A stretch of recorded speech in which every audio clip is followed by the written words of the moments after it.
이스라엘에게 하나님께서 바라신 것이 무엇이냐? 하나님께서는 그들에게 종교행위나 이를 강화할 것을 말씀하지 않으셨고 종교적 열심을 한 번도 강조하신 적이 없으십니다. 다만 하나님의 말씀대로 살 것을 권면하셨고 하나님의 말씀을 가르치라 하셨습니다.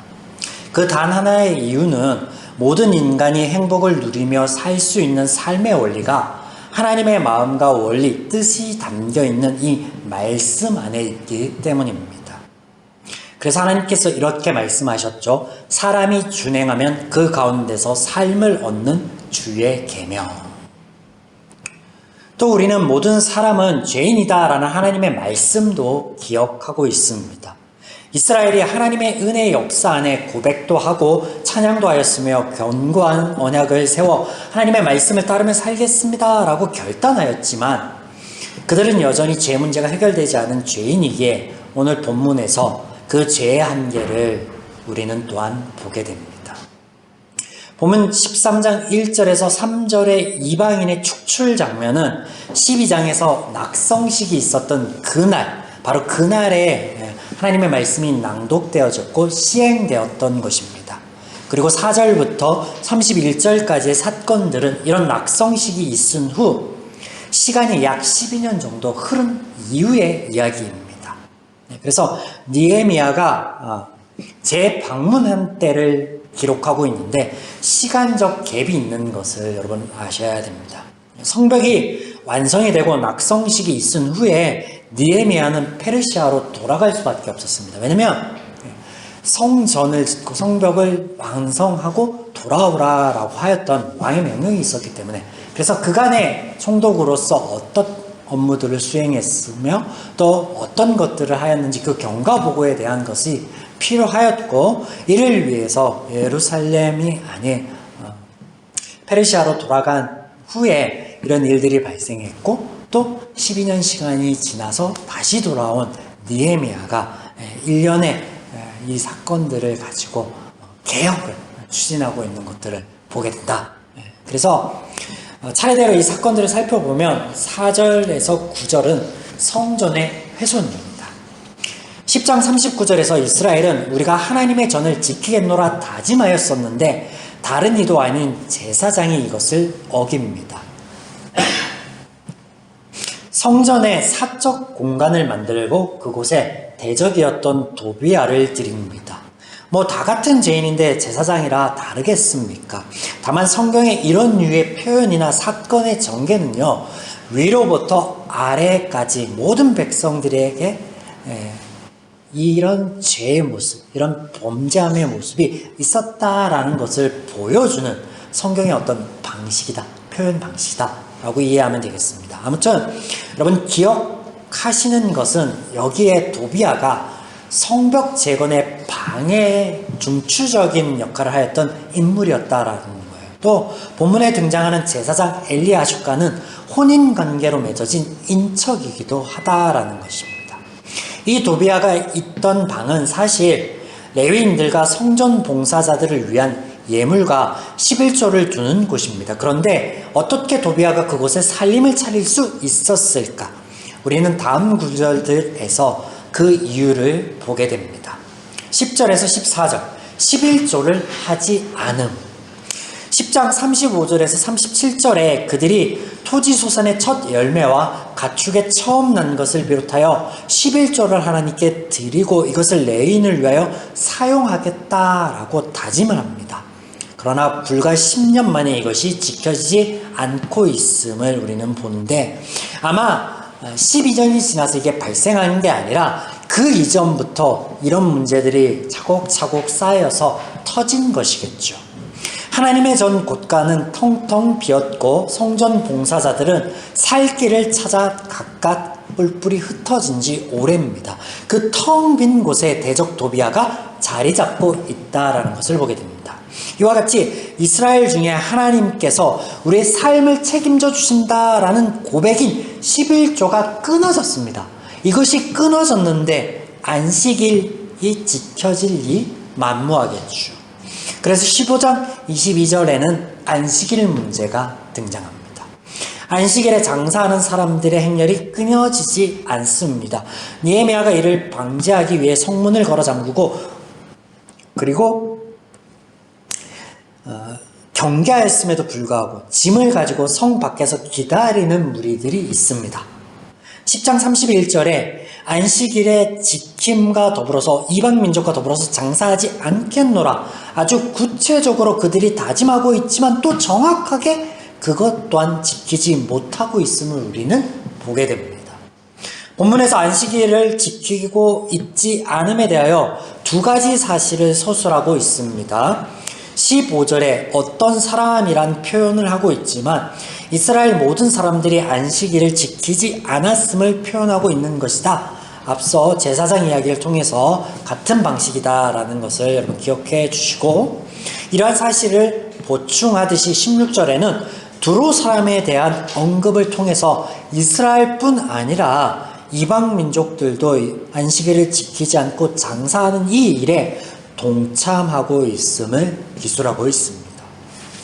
그만큼 이 안식일이 그들 안에서 지켜지지 않을 뿐더러 소홀해져 있음을 알 수 있습니다. 그리고 이런 안식일 사건을 통해서 이스라엘이 다시금 이방 민족들과 관계 맺고 있다라는 것을 우리가 알 수 있는데, 아니나 다를까 23절에서 31절에는 이방 여인을 아내로 맞이하고 결혼을 통해 친밀히 교제하고 있음을 기술하고 있습니다. 이스라엘 백성들의 자녀들이 이방 민족의 언어를 할 수 있으되 이스라엘 말은 하지 못합니다. 또 대제사장의 손자는 앞서 대적 도비아를 드림과 같이 대적이었던 산발랏의 사이가 되었음을 기록하고 있습니다. 우리는 이런 일들을 통해서 이스라엘의 그들의 구별됨을 잃어버리고 이방 민족들에게 삶의 모든 자리, 종교와 문화 등 그 자리를 내어주고 있음을 알 수 있습니다. 자녀들이 모국어를 잃어버렸다라는 것이 그 증거입니다. 또한 앞서 13장 1절에서 3절에 있었던, 특별히 언급되었던 암몬과 모압이라는 두 나라를 다시 언급하여서 그 두 나라의 여인들을 아내로 맞이하고 있다라는 것, 시사하는 바가 크죠. 이런 일들은 이스라엘의 모든 사람들에게 일어난 것입니다. 제사장으로부터 일반 백성에게까지, 심지어 자신들의 기준에 득이 되고 합당하다라고 한다면, 그렇게 여겨진다면 지난날의 대적이어도 좋다라고 여기고 있음을 우리는 보게 됩니다. 심각합니다, 문제가. 10장 30절에 이방 여인과 통혼하지 않겠다라고 한 다짐은 물론이고, 낙성식이 있던 그날 이방 민족들을 쫓아내었던 그들의 노력은, 그 모든 노력은 물거품이 되어 있음을 우리는 보게 됩니다. 우리가 보는 이 모든 것이요, 새로운 것이 아니다라는 것, 정확히 이스라엘이 꼭 지키겠노라 언약을 세우고 임봉한 내용들이다라는 것이 참 우리에게 시사하는 바가 크다라는 것이죠. 자, 더욱 특이한 것은 이런 일련의 연속된 사건들 속에 어느 순간부터인지는 모르나 하나님께서는 등장하고 있지 않으시는 것 같다라는 것이죠. 그간 하나님께서는요, 느헤미야서에서 느헤미야의 고백 속에 등장하셨고요, 또 성벽 재건의 사업 가운데 지혜를 주시는 장면에서, 또 대적들을 막아주시는 일들 속에서 등장하셨습니다. 그러나 성벽이 완공이 된 후에 이스라엘이 절기를 지키고 언약을 새롭게 하며 예루살렘 이주 정책과 인구 분산, 낙성식이 있기까지 하나님께서는 등장하지 않는 것처럼 보이지 않으십니다. 이스라엘이 하는 모든 것들을 그저 묵묵히 지켜보시는 것만 같습니다. 맞습니다, 여러분. 그것이 맞아요. 서두에 하나님께서는 이스라엘 백성들에게 종교적 열심이나 행위를 요구한 적이 없다라고 말씀드렸습니다. 그러나 하나님의 마음과 뜻과는 다른 죄인은 이것을 강화하고 열중하고 있다라는 것을 우리는 알 수 있는데요. 그러다 이제는 넘어지기까지 합니다. 이런 가운데 하나님께서는 잠잠하십니다. 왜냐하면 죄인의 한계, 그 모습을 그대로 보여주시는 것이 하나님을 보여주는 것이기 때문에 그렇습니다. 다른 것이 아니다라는 거죠. 지난 시간 우리는 이스라엘이 우리가 하나님의 전을 지키겠노라 한 그 맹세 안에 하나님을 보았습니다. 하나님의 전이 되는 이스라엘 너희 자체를 내가 지키겠노라 하시는 하나님적 선언을 우리가 보게 되었습니다. 지금 이스라엘이 포로에서 돌아오고 성전과 성벽을 재건하여 예루살렘을 회복하는 것, 이 모든 것은 그들의 힘과 노력처럼 보이나 사실은 하나님의 예언의 말씀대로 된 것이다 라는 것이죠. 하나님의 역사이고 언약의 성취입니다. 이사야 44장 28절에서 45장 3절의 말씀에 의하면 고레스에 대한 예언이 등장하고, 또 예레미야 25장 11절에서 14절 말씀에 의하면 이스라엘의 회복에 대한 말씀이 등장합니다. 이 모든 말씀의 성취이다라는 것이죠. 비록 우리가 지금 나누고 있는 느헤미야서가 앞서 예언에 대한 말씀이 등장하는 이사야서와 예레미야서보다 위치적으로 앞에 있습니다. 하지만 이스라엘 백성들, 그들의 입장에서는요, 이것이 뒤에 있는 일이 아니라 그들의 삶에 묵도할 수 있는 일이었고, 그들 편에서 예언과 언약의 성취임을 부인할 수 없다라는 것. 이처럼 하나님의 역사는 이스라엘의 모든 이야기 속에, 그들의 삶 속에 이미 있다라는 것을 우리는 알 수 있습니다. 또 오늘 느헤미야의 입을 통해서 말씀하고 계심 또한 우리가 볼 수 있는데, 조금 후에 살펴보도록 하겠습니다. 먼저 우리가 꼭 기억해야 할 것이 있어 언급하고 넘어갑니다. 성경에 등장하는 특정한 사건, 인물 등은 하나님은 알게 하시는 계시적 수단이라는 것, 다시 한번 말씀드립니다. 성경에 등장하는 특정한 사건이나 인물은 그들의 특별함 때문이 아니라 하나님을 알게 하시는 계시적 수단이라는 거예요. 그래서 이스라엘이 스스로 노력하고 애쓰고 그래서 넘어지는 그 일련의 모든 일들이 하나님이 잠잠하고 하나님이 간섭하지 않고 묵인하고 하나님이 그냥 두시는 것 같지만, 그러한 하나님을 계시하는 수단이다라는 거예요.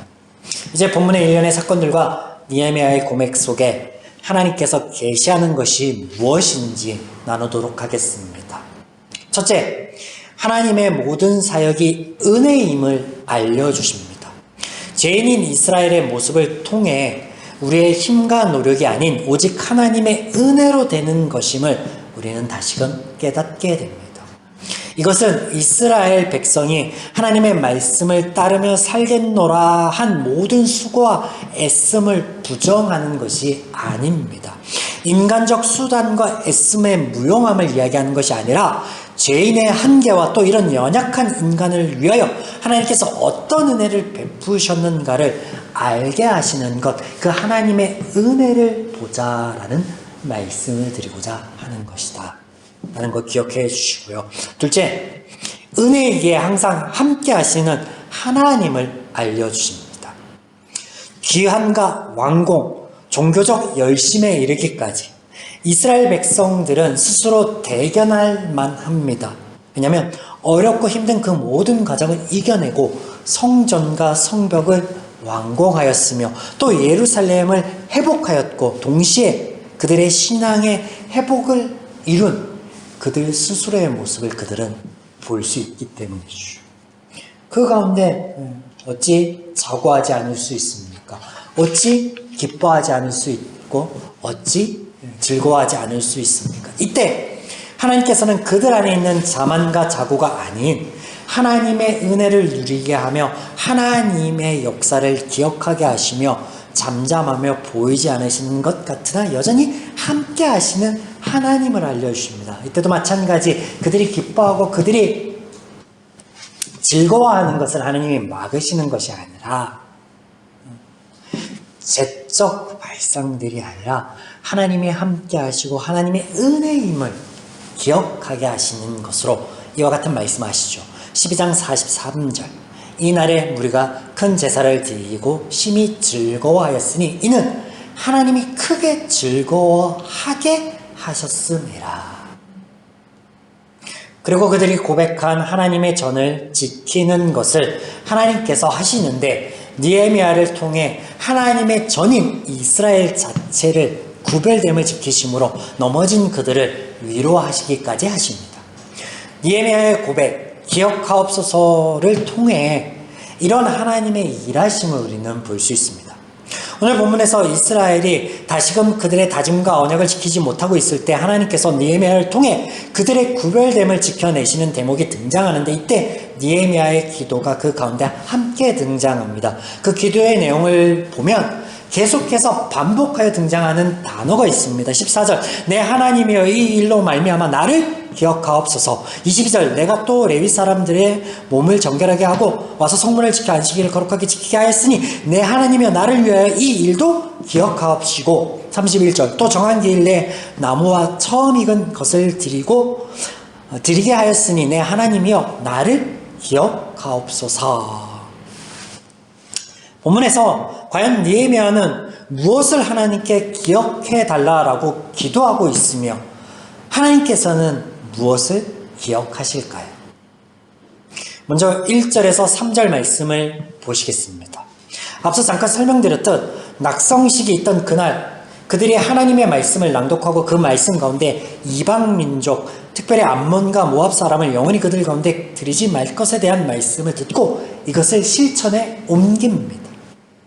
여러분 여기서 이스라엘 백성들이 잘한 걸까요? 잘못한 걸까요?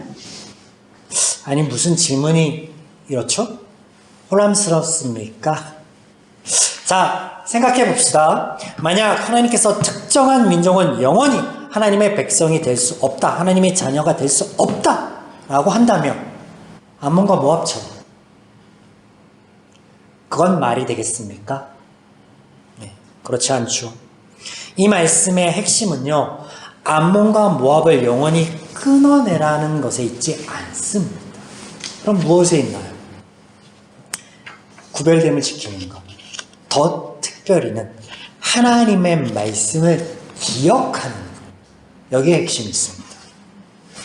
느헤미야는 자신의 수고와 헌신을 하나님께 기억하여 달라라고, 그래서 이스라엘 백성이 그들의 언약의 내용과 같이 하나님의 백성으로 복을 누리며 살기를 바라며 기도하였습니다. 이 기도의 내용 자체는 너무나 훌륭합니다. 그런데 우리가 이야기의 흐름 안에서 기억해야 할 것은 인간의 행위와 노력과 다짐은 얼마든지 무너질 수 있으니 그런 너희를 지키겠노라 말씀하시고 함께 하시는 하나님을 기억하는 것입니다. 이 하나님의 말씀을 기억하는 것입니다.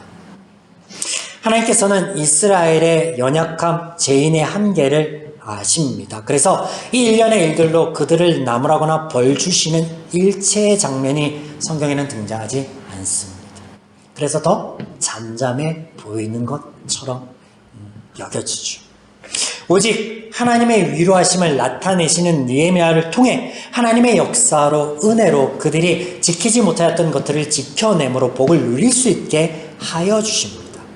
느헤미야는 인간의 선하고 의로운 행위를 기억해 달라라고 할 때 하나님께서는 하나님의 언약, 하나님께서 말씀하신 것을 기억하여서 그 말씀을 지켜주시고 그 말씀대로 역사하여 주십니다. 사랑하는 여러분, 그렇다면 오늘 이 말씀 가운데 우리가 기억하며 잊지 말아야 할 것은 또 무엇이겠습니까?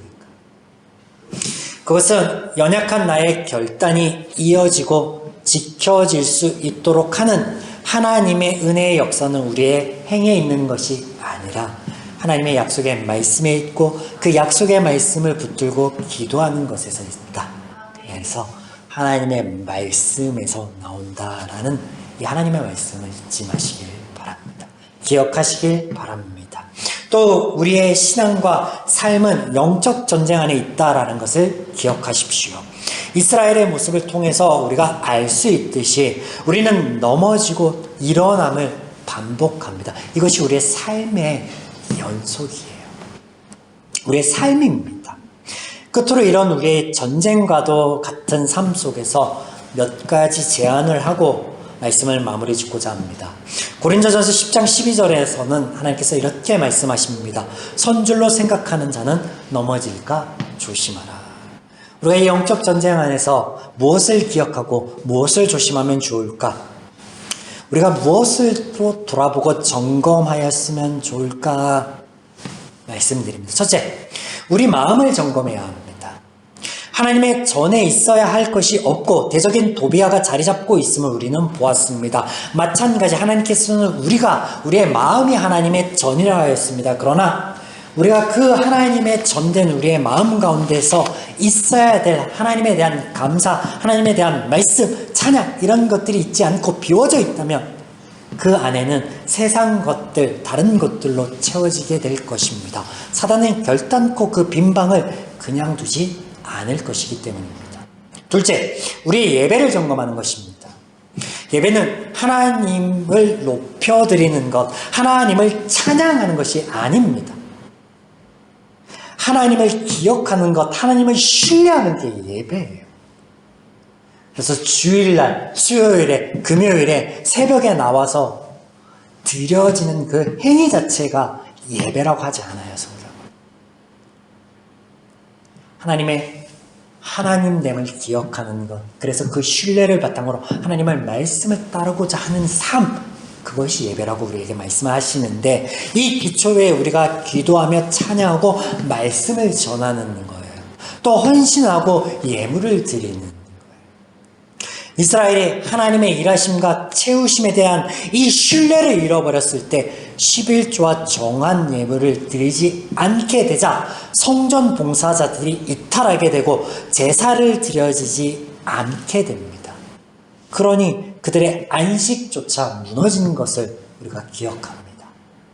그래서 우리가 무엇을 점검하는가? 예배에 대해서 점검할 때 하나님에 대한 신뢰를 회복하는 거예요. 이게 예배의 점검의 시작입니다. 마지막 세 번째, 우리의 교제권을 점검해야 하겠습니다.